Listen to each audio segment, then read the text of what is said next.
Welcome to The Victory Show. Hey, Victors, welcome to this episode of The Victory Show. If this is your first time joining us, I'm Travis Cody, best-selling author of 16 books and the creator of Bestseller by Design. I had the privilege of helping hundreds of business owners, founders, and entrepreneurs write and publish their own best-selling books. And through that journey, discovered a really fascinating pattern. Most businesses really struggle to break past that elusive seven-figure per year in revenue mark. So on this show, I sit down with some of the world's most successful CEOs, leaders, and business owners to uncover the strategies they use to scale past that mark so you can do the same. So get ready for some deep insights and actionable takeaways that you can implement in your life and business starting now. Today's guest is the definition of built, not bought. Nathan Carlilele is the founder and CEO of Tekkon Framing, an eight-figure construction company operating across 4 states. With no formal business education and a background that few would call easy, Nathan rose from the FLDS community to become one of the fastest scaling entrepreneurs in the Western U.S. In under 5 years, he took Tekkon from an idea to 20 million plus in revenue, earning features in Forbes, Fox News, Medium, all while staying true to his roots, which are blunt honesty, strategic foresight, and a relentless work ethic. He's also the host of the Nathan Carlilele Show, where he helps underestimated entrepreneurs cut through the noise and build what actually matters: freedom, clarity, and cash flow. Nathan's journey isn't polished, it's earned. And today we're going to dive deep into what it really takes to lead from the front lines. So welcome, Nathan. I'm happy you took time out of your day to be here. Oh, thank you for having me. So let's talk a little bit about we're going to start at the end, and then we'll work our way to the beginning, maybe. But you're the first guest I've had on here that's talked about freedom, clarity, and cash flow. Cash flow being the operative word. Now, I've had clients talk about cash flow in the past, but you've built that into your little, I'm going to call it a trifecta of success. So why do those 3 things go together in your worldview? Well, you want to start with cash flow here because you don't take an idea to 20 million without cash. You don't get to freedom until you have that cash flow. And so you need to figure out the cash. You need to figure out how to create it into cash flow, and then equals freedom. Mm-hmm. And that's kind of the mentality that I've had in growing the business throughout. So how does clarity play into that? More specifically, how do you actually find clarity when you're in sort of the day-to-day of running a business? Well, there's so many parts to that. So that clarity comes because you have a focus. Clarity becomes because you have a target that you're set on, and you don't let the little things day-to-day affect that target. And there's going to be so many things that just shoot your way, problems you got to solve, frustrations. I deal with, my average contract is $3.5 million. Wow. And there's issues weekly, if not daily, on these big jobs. And I can't let that blind me from the goals that I have.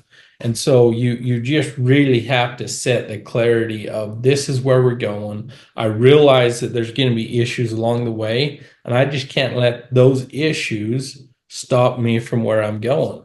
And so clarity of where you're going is priority. Love it. Yeah, and I think, in today's especially sort of tech obsessed world, I think clarity it's massively underestimated and underutilized. Everybody feels like they're chasing the next trend or tool, and in the process of that, all you're doing is getting distracted. From where I'm sitting in my chair, right? Some of the people that I work with, especially this last year and a half, everybody's been like, "Oh my God, AI, AI, AI," and everybody's chasing AI everything. It's like, I'm exhausted. There's nothing more that will confuse you right now if you get caught up in the excitement, of the AI. I use AI all the time. We're integrating AI into our takeoff systems, into our bidding system, and our reporting system. It's great. But if you're chasing all the nuances of oh, this is so cool, it does this, it's just so distracting. And those are the kind of things that you have to have that clarity of where you're going. Yeah, well, was it Warren Buffett said the greatest superpower anybody could have is the ability to say no? Oh, absolutely. And I think that is true today. So let's talk a little bit about your background. So no formal business education. How do you end up becoming entrepreneur? Were you an entrepreneur at a young age, or did you sort of fall into it? You know, I came from a really tight-knit community, the FLDS religion. It's an offshoot of the LDS, the Mormons there. Um, it it was really just taught you work ethic. We had a very, very great work ethic there, but I never wanted to. I was always put down. I my dad died in '05. I was, let's Mm, see, I was 11 years old when my dad died, and I moved in with my uncle, who was it was a very oppressed, just put me down and wouldn't let me, like, I knew I was good at anything I could do because I wanted to be great at it. It's not because I was natural at it, but because I was going to put the effort in to be great at it. And I was competing with a couple of his sons, and he didn't like that I was better than him. mm, And so it was just very oppressive. So the more ceiling he put on me, the more my just inward desire was to be great, was to, once I get out of this whole hellhole, I'm gonna blow up and I'm gonna be great. So it really was just a bunch of pent up tension of just wanting to become great.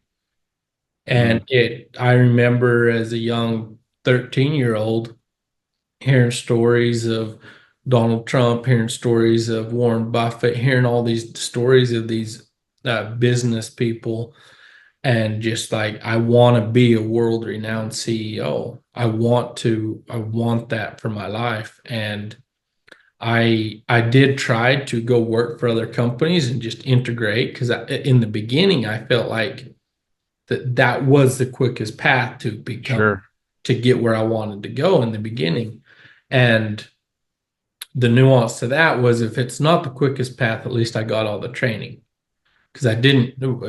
Our religion didn't believe in going to college. Hmm. Like, I did eighth grade twice, and that's the highest education I've had. And so I went to work with 5 different companies starting when I was 16 years old, just bounced around trying to move up. I was running multi-million-dollar jobs as foreman and PM at age 21 to 22, 23. And then I finally decided, these guys look at me as a great employee, a successful employee. They don't look at me as someone that could be CEO at one point. Sure. Um, and so at that point, my best friend just says, Nate, you know everything you need to know. You have the contacts you have because you've worked with so many people. Go start your own framing company. Well, that was smart, and what I mean, insightful for him to give you that advice at the young age, right? Because there are people out there that would have tried to keep you working for them, right? I saw Absolutely. I saw it was a story. I guess now it's probably been turned into a meme, but I never forgot at a young age. There was this guy, and he was like, "Yeah, I was working in sales at this company, and I go outside, and I just happened to be walking out the door when the owner was going home, and the valet pulls in a brand new Ferrari, and I was like, "Oh my God, that is such an amazing car!" And the owner looked at me and he smiled and he said, "You know what? You keep showing up to work every day. You work your heart out. You keep closing those sales. I'm going to buy myself another one." It's true, but this particular company that I was working for, your podcast is about growing. They were doing over 30 million a year. And Wow. I was really close with the CEO. And so I was always in the know of like cash flow problems and all that stuff. A company doing $30 million a year, and this may not be right in all industries, but in construction, you need to figure out capital. You have to have that cash even when you're that big. Yeah. So if you started a business, you're doing a couple hundred grand a year, you need maybe 5 or 10 grand to start a job. Well, multiply that by 20, you need 20 times more of that to start a job. So you need that capital regardless. And and where I'm going with this is watching this big company that I was working for struggling with the cash flow. It really built the mindset in my head that that is the number one issue. We have the knowledge, we have we have what it takes to do the job. It's just the cash flow. Mm. It's just cash flow. So it's interesting because you say, like, I don't have a formal business education, but in some ways, I think you got a practical business education because you were boots on the ground in the trenches behind the scenes, seeing what was actually going on, right? It wasn't theory. And you were able to see. I mean, what a great education to get started. So when you left to do your own, to start your own company, like, had you saved up money to do that, or how, like, what was your process of leaving a comfortable job to become a founder? No, I risked everything. I gave it up. I mean, I had a couple grand. I had a couple, maybe 10 grand saved up. But you're not going to get anywhere in life alone. You're not going to have a big family. You're not going to have kids that you love and that will love you back without a partner. I mean, it's one of you hear the old adage that the only ships that sink are partnerships. I think that's the biggest bullshit, and it's the biggest bullshit phrase I've ever heard. You want to get somewhere, you need partnerships. There's multiple types of partnerships.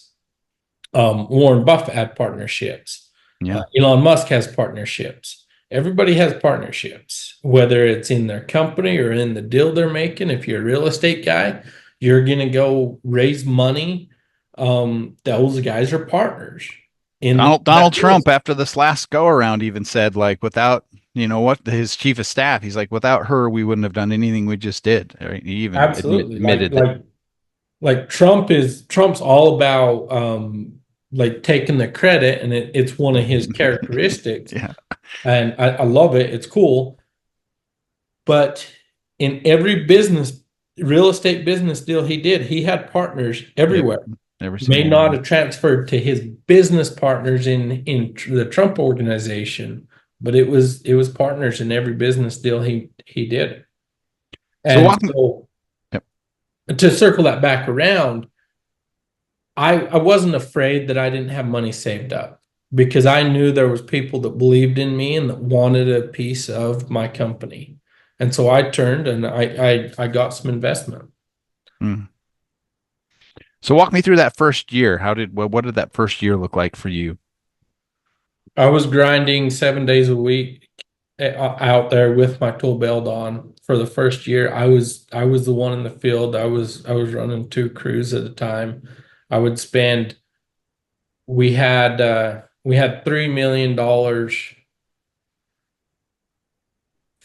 full year to year. We only had 1.3, but our first full year we had $3 million In revenue. That was me. I would come home. I would do all the books. I would do all the estimating till 1 a.m. Get up at 6, and I would be out on the crew every day, all day running the crews. Sometimes running 2 crews, so I'd spend half a day on one job, half a day on the other job. That lasted for about 2 years. So, at what point did you realize that for you to be able to continue growing, you needed to step away from running crews and more into being a CEO?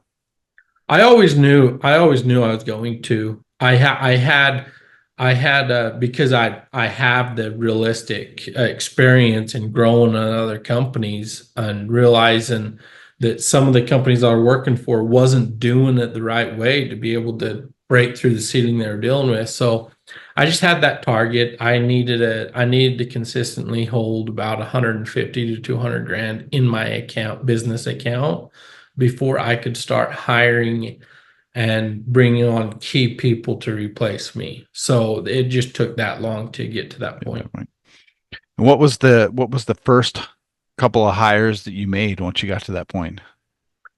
The first hire was a foreman, Yeah, to run the jobs, because that's, to me, It's the most replaceable part. You try to find someone to run your business side, you're trying to find someone to run your tax side and all that stuff. That's just it. I experienced friends and people I looked up to that got money stolen from them, that didn't know where their business actually was.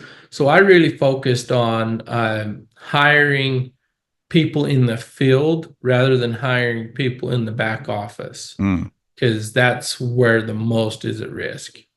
yeah.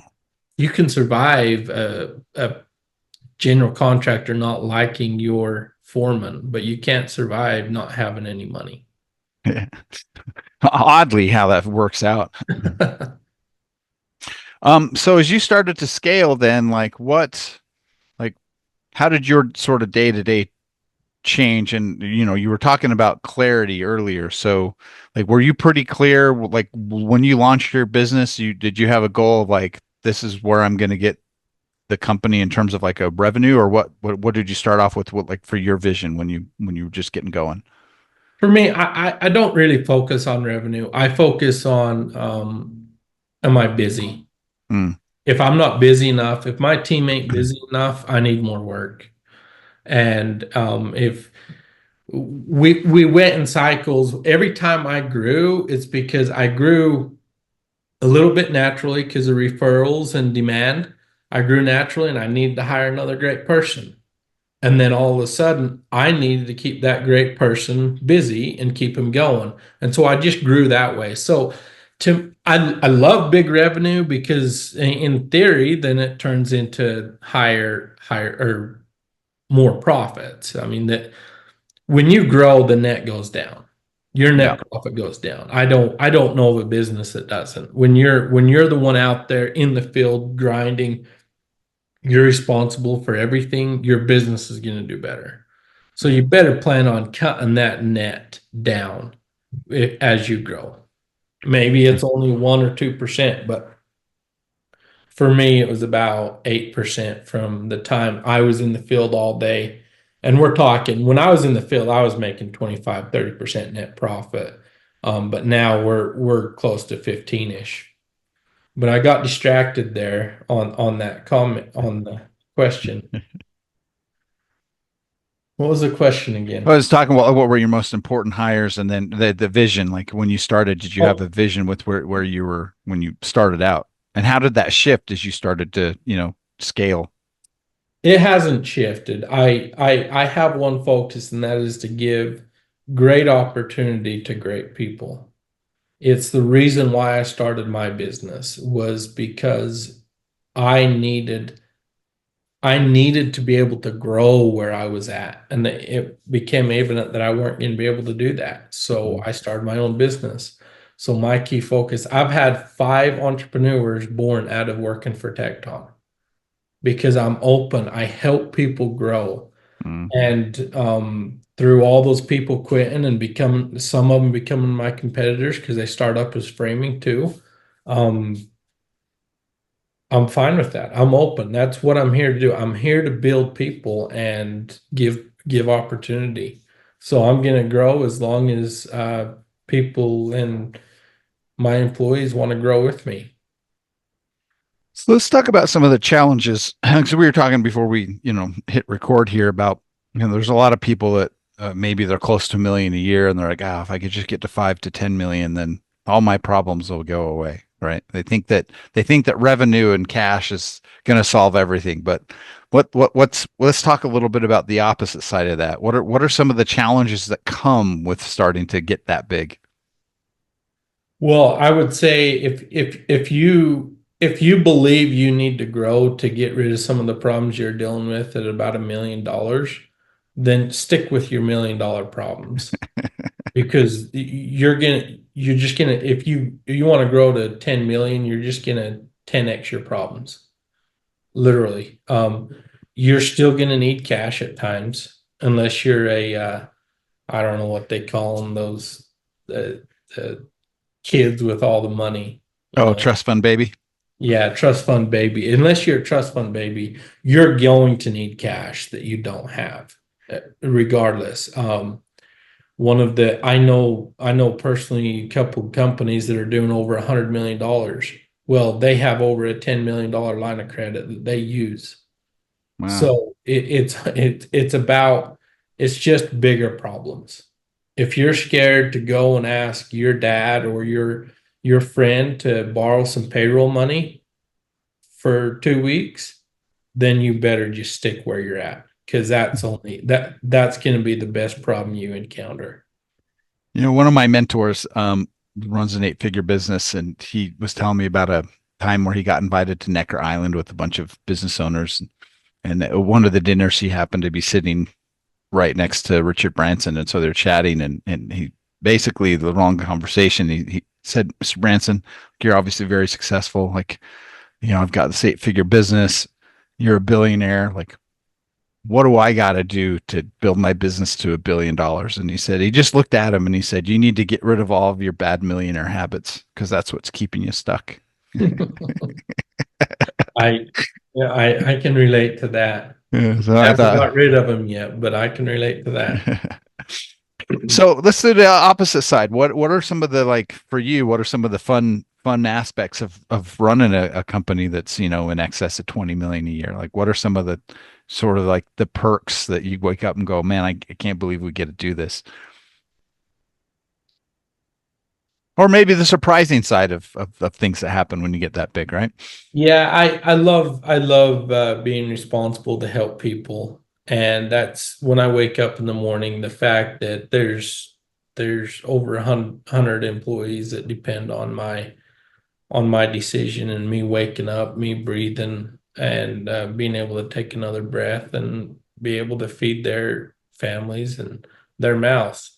That's the exciting part of running my business, is I get to help more people. And from the standpoint of wanting to help them grow as well. The surprising side to me that I never thought about before I did it was how much of the determination of never give up I was going to have to have. Mm.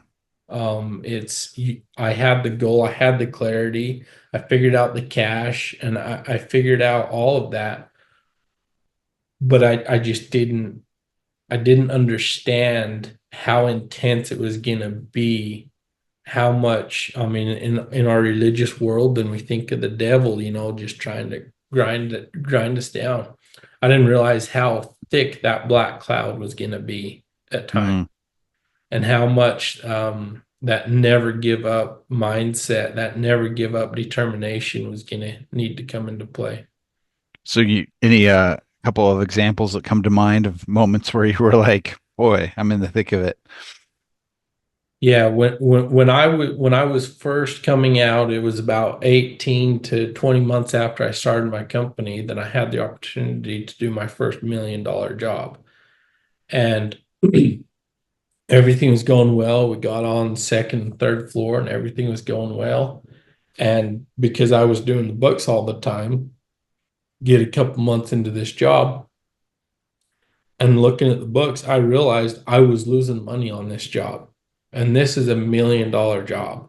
No.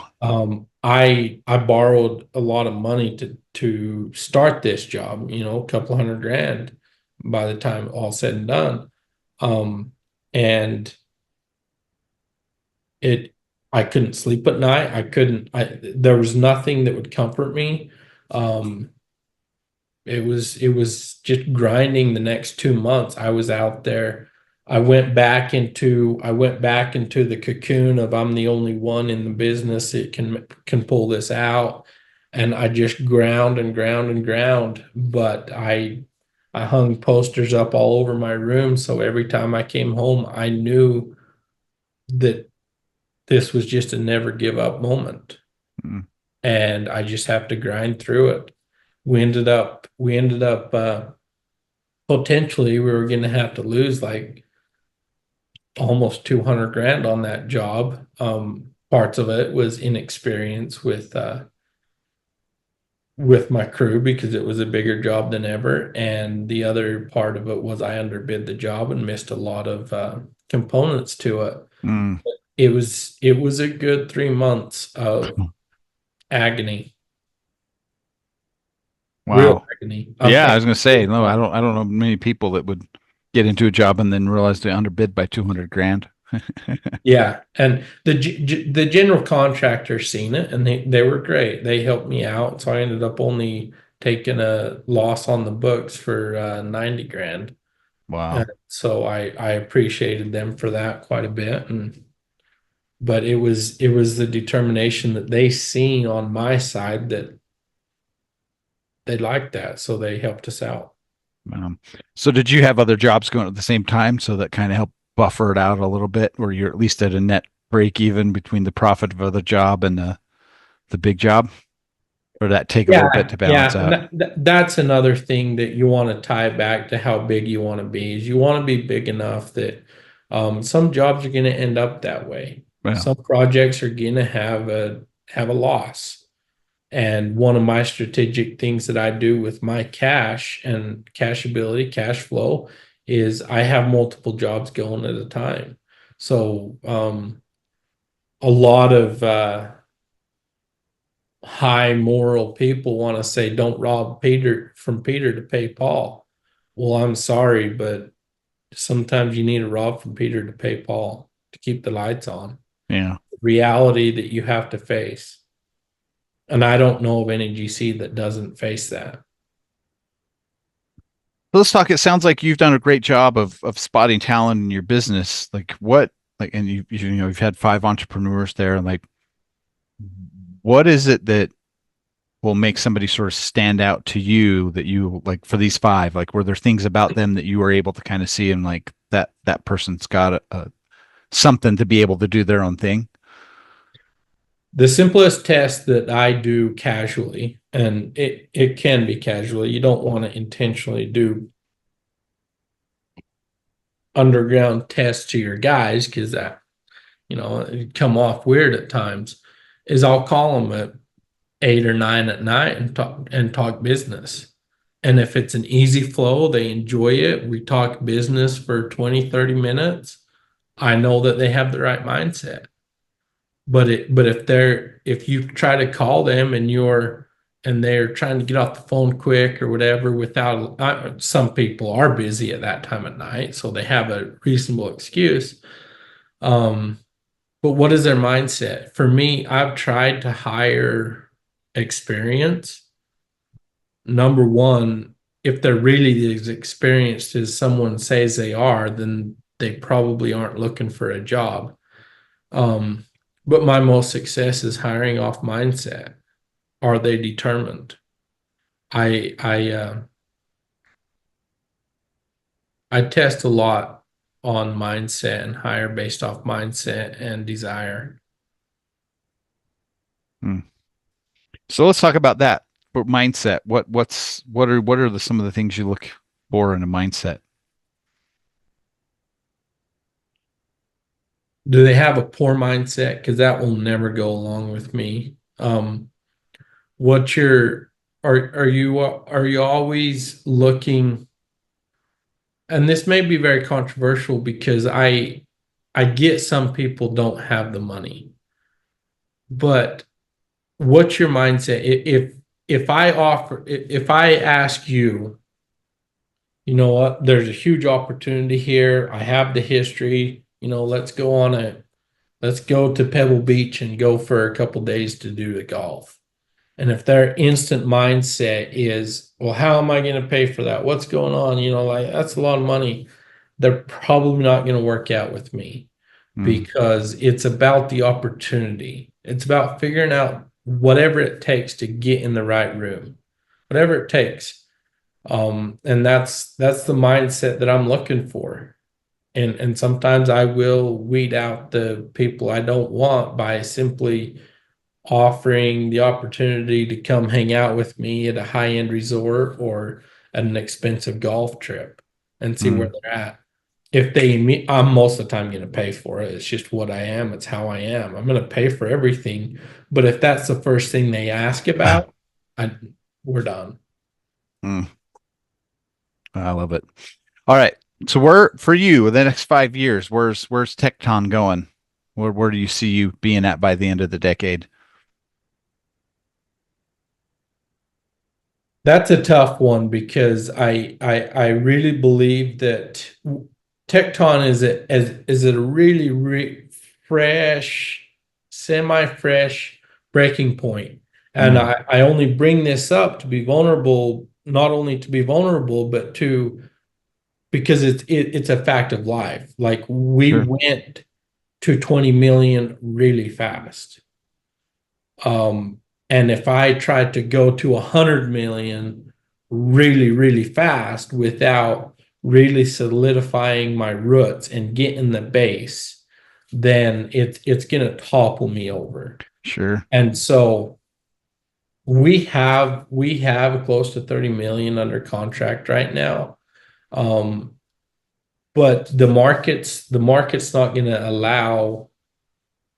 Construction is very market dependent. sure.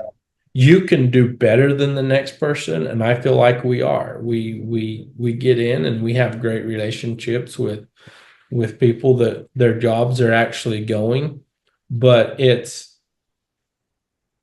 market dependent, and that's not an excuse. It's a fact of life in the construction world. But where I see Tecton, I will be at 50 million by the end of the decade, no doubt, and Mm. maybe even more.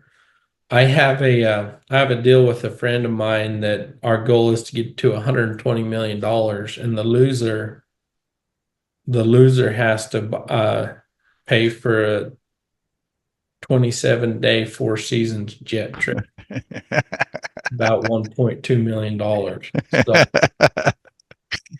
It's a So I'm looking over there yeah, and I'm saying, okay, I need 100. If they're going to get 120 million by the end of the decade, I'm going to be there too. mm, I'll I be love there it. before them. But Yeah. no, it's Well, I you think you got to said have the something right. really important there. It's like, I'm working with a client when they're in marketing and specifically under growth, and she's working on a book, and the title of the book is How to Grow Your Way Out of Business. And just talking about the clients that she's gone into, and they just get so obsessed with scale that they don't put the foundation in place, and they just scale right off the end of the cliff. Right? They're like, oh, we quadrupled our revenue, but we quintupled our expenses, and so we just ended up losing all this money. And you just said it's really interesting because again, right, a lot of business owners think if I'm making 10 million, the world is set. But if you end up spending 15 in expenses, then you're in trouble real quick. So anyway, you're going to say something before I cut you off. No, I was just going to say roots are everything. That's why I never got stuck up on revenue goals. Like there's nothing that pains me more than to see young entrepreneurs like me get caught up in the Brandon Dawson, Grant Cardone type hype where, come to us, we'll help grow your revenue. Well, listen, if that's your focus,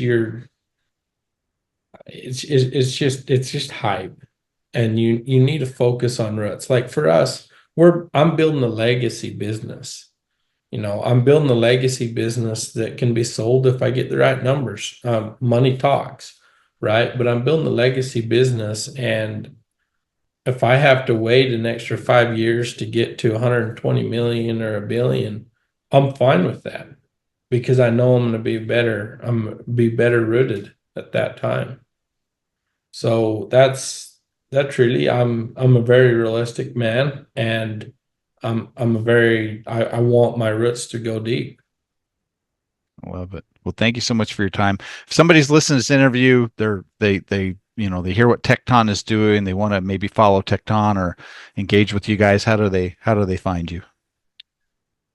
So we have a awesome site, tectonco.com. But more importantly, we're on social media, mostly on LinkedIn under Tecton Framing, and Nate Carlisle at Real Nate Carlisle on all of the social media.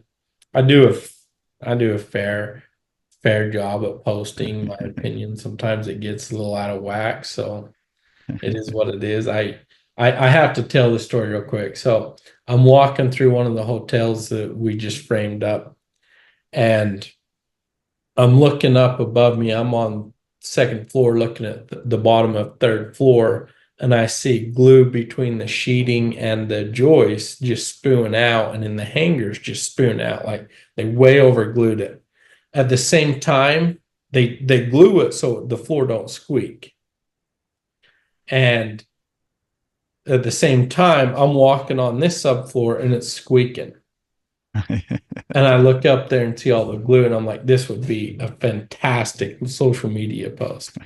I'm up here complimenting. So I built the post. I says, this is how you know your crew did good, when all the glue spewing out the joists and the hangers right as I'm walking, the floor squeaking. And that got, I only have like 3,000 followers on my Facebook. That got 500,000 views. Oh, that's funny. So it's just funny. That's kind of stuff I post. But no, at Nate Carr on all the social media handles. Awesome. Nate, thanks so much for your time. I appreciate it. Thank you, Travis.